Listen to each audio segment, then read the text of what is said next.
அஸ்ஸலாமு அலைக்கும். மலைக்கு ஏற்ற சூப்பரான ஸ்நாக்ஸ் செய்ய போகிறேன் ஹெல்த்தியான முறையில். வெல்கம் டு எஃப்எம் சமையல். ஹலோ ஃப்ரெண்ட்ஸ், எல்லோரும் இப்படி இருக்கீங்க? அவுல் ஒரு கப்பு எடுத்திருக்கேன். இதுக்கு தேவையானவை வெங்காயம் 1, பெரிய வெங்காயமாக 1, 2 பச்சை மிளகா, கருவேப்பிலை, மல்லிலாம் பொடிசாக கட் பண்ணிக்கின்னு 1/4 டீஸ்பூன் உப்பு மட்டும் போட்டு பெருஞ்சீரகம் 1 டீஸ்பூன் போட்டுக்கோங்க. அடுத்தது மிளகாய்த்தூள் 1 டீஸ்பூன், மஞ்சத்தூள் 1/4 டீஸ்பூன் போட்டு இதை நல்லா மிக்ஸ் பண்ணி பிசைஞ்சு விடணும். அதுக்கு முன்னாடி உருளைக்கிழங்கு 2 வேக வச்சுருக்கேன். வேக வச்சு அதை நான் வீடியோ எடுக்க முடியல. இப்போ மிளகாய்த்தூளும் மஞ்சத்தூளும் இதோட சேர்க்க போகிறோம். அந்த உருளைக்கிழங்கை மசிச்சு விட்டு இதோட சேர்க்கணும். சேர்த்துட்டு நம்ம நல்லா பிசைஞ்சு விடணும். உங்களுக்கு ஒட்டுற மாதிரி இருந்தால் ஆயில் அப்ளை பண்ணிக்கோங்க கையில். அப்படி இல்லைன்னா சாதாரணமாகவே நீங்கள் பிசைஞ்சிக்கலாம். இப்போ இது அந்த உருளைக்கிழங்கை மசிச்சு விட்டுப்போம். நீங்கள் கேரட்டு துருவுறதுலேயே துருவினாலும் துருவிக்கலாம். நான் நல்லா கரண்டிலேயே மசிச்சு விட்டுக்கிட்டேன். மசிச்சு விட்டுட்டு இந்த அவுளோடு சேர்த்துப்போம். சூப்பராக இருக்கும் இந்த ஈவினிங் ஸ்நாக்ஸு. பசங்க இப்போ ரொம்ப விரும்பி சாப்பிடுவாங்க. அருமையாக இருக்கும். இது கடல மாவில் தான் நம்ம போண்டா மாதிரி செய்ய போகிறோம். ரொம்ப மீண்டும் மீண்டும் கேட்டு வாங்கி சாப்பிடுவாங்க. அருமையான ரெசிபி, சூப்பராக இருக்கும். செய்து பாருங்கள். இதை நல்லா மிக்ஸ் பண்ணி எல்லாத்தையும் இந்த சூடுலாம் ஆறினோடனே நம்ம நல்லா உருளைக்கிழங்குலாம் கொஞ்சம் சூடு ஆறினோடனே நம்ம கை பொறுக்கிற சூட்டில் நல்லா பிசைஞ்சு மிக்ஸ் பண்ணி விடுன்னு. இது கடல மாவில் தான் டிப் பண்ணி நம்ம எடுக்க போகிறோம். அருமையான முறையில் இந்த ஸ்நாக்ஸ் இருக்கும். டேஸ்ட்டாக இருக்கும். மீண்டும் மீண்டும் குழந்தைகள் செய்ய சொல்லி கேட்டு வாங்கி சாப்பிடுவாங்க.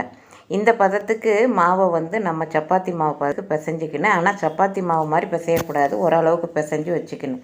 கடல மாவு 1 கப்பு, அரிசி மாவு 1/4 கப்பு, அப்பள சோடாப்பு 1/4 டீஸ்பூன், சால்ட்டு உப்பு 1/4 டீஸ்பூன், அப்புறம் பெருங்காயத்தூள் 1/4 டீஸ்பூன், அப்புறம் 1/2 டீஸ்பூன் மிளகாய்த்தூள். காரத்துக்கு தகுந்த மாதிரி போட்டுக்கோங்க. எல்லாத்தையும் மிக்ஸ் பண்ணி விட்டுட்டு தண்ணி நல்லா திக்னஸாக கரைக்கணும். நம்ம பஜ்ஜி மாவுலாம் கரைக்கிறோம் இல்லையா, அந்த மாதிரி அதோட கொஞ்சம் திக்னஸ் இருக்கணும். ஏன்னா போண்டா போடும் போது தண்ணியாக இருந்தாக்கா பிரிஞ்சு வந்துடும். அதனால் திக்னஸான முறையில் நம்ம கரைச்சிக்கணும். இதை ரொம்ப கொஞ்சம் திக்னஸாக இருக்கணும். அதுக்காக ரொம்ப திக்னஸாக இருக்கக்கூடாது. இப்போ எனக்கு ஒரு அரை டம்ளர் அளவுக்கு எனக்கு தண்ணி தேவைப்பட்டுச்சு. நீங்கள் திக்னஸாக கரைச்சிக்கங்க. திக்னஸாக கரைச்சி நம்ம டிப் பண்ணி போண்டா மாதிரி நம்ம போட்டு எண்ணெயில் பொரித்து எடுக்க வேண்டியது தான். இப்போ நீங்கள் அந்த கையில் ஆயில் அப்ளை பண்ணிக்கிட்டேன். ஏன்னா கொஞ்சம் ஒட்டும் அப்படிங்கிறதுனால அப்ளை பண்ணிக்கிட்டேன். சாதாரணமாகவே இது உருண்டை பிடிச்சிக்கலாம். கொஞ்சம் பிசுபிசுப்பு தன்மை இருந்ததுனால இதை நல்லா கொஞ்சம் திரும்பவும் பிசைஞ்சு விட்டுட்டு கொஞ்சம் சின்ன சின்ன பால்ஸாக அடுப்பை ஆன் பண்ணி கடாய் வச்சு கொஞ்சமாக தான் நான் எண்ணெய் ஊற்றிருக்கேன். ஆயில் கொஞ்சமாக நீங்கள் எந்த ஸ்நாக்ஸ் பொரித்து எடுக்கும் போதும் நிறைய ஊற்றிடாதீங்க. கொஞ்சமாக ஊற்றி செய்துக்கங்க. இப்போ டிப் பண்ணி அந்த போண்டாவை 1 அல்லது 2 போட்டுக்கோங்க. ஏன்னா ஒட்டுறதுக்கு வாய்ப்பு இருக்குது. அதனால் நான் 2 போட்டு எடுத்தேன். இந்த அளவுக்கு நீங்கள் உருண்டை பிடிச்சிக்கோங்க. இதோட சின்னதாக பிடிக்கிறதா இருந்தாலும் நீங்கள் போட்டுக்கலாம். இந்த மாதிரி டிப் பண்ணுங்கள். டிப் பண்ணி அதுக்கு தான் நான் காட்டுறேன் வீடியோவில். டிப் பண்ணி போண்டா போட்டு நம்ம எடுத்துக்க வேண்டியது தான். இதுக்கு சட்னியோடு சாப்பிட்லாம், இல்லை சாதாரணமாகவே சாப்பிட்றலாம். சூப்பராக இருக்கும்.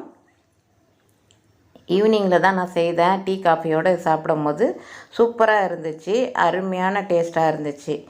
இது உருளைக்கிழங்குல இந்த போண்டா போடுவாங்க. உருளைக்கிழங்கு, வெங்காயம், பச்சை மிளகாலாம். இப்போ அவளோட செய்யும் போது நமக்கு ஹெல்த்தியாகவும் இருக்கும்.